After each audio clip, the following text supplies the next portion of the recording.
All right, Randall Hughes with GodGlorified.com, and we're commenting on today's reading for December the 17th, which we read from Ephesians chapter 6 and Philippians chapter 1, 2, and 3. Of course, chapter 6 is a wonderful chapter in ending Ephesians, where Paul talks about many things. Once again, goes through the honoring your father and mother and children doing that, and all of us, that fits us at some point in our life. And then servants and masters, the proper honor and respect. And then finally, being strong in the Lord and putting on the whole armor of God, in which we have the sword of the Spirit is our offensive weapon.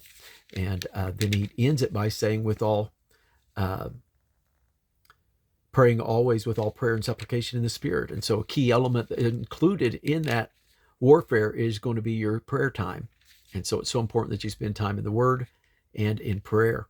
And so we want to have utterance, verse 19, to open our mouths and speak the truth boldly. And then he goes into Philippians chapter 1, verse 6, being confident of this very thing, that he which hath begun a good work in you is able to complete it. He will perform it until the day of Jesus Christ. And I'm looking forward to that, believing in him. Not a complete work yet. We're a work in progress, but he is faithful to complete it. And we then go to chapter 2, a beautiful chapter about the humility of Christ. And we want to have the same mind that Christ had, to walk humbly, prefer others, help us, Jesus.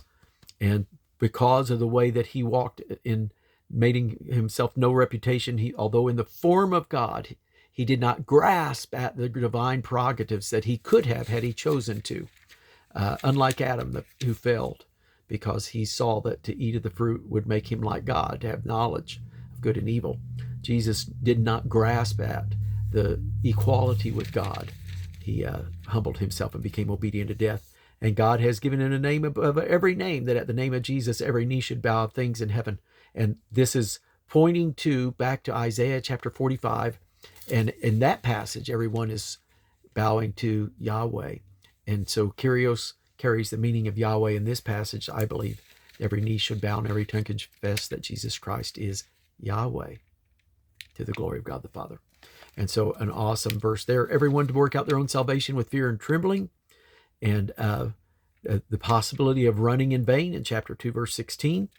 And just one other thing, he mentions the concision in chapter 3.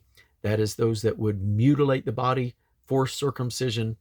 And that is what is being mentioned there. And so then he says, we are, of course, of the circumcision. So God bless you.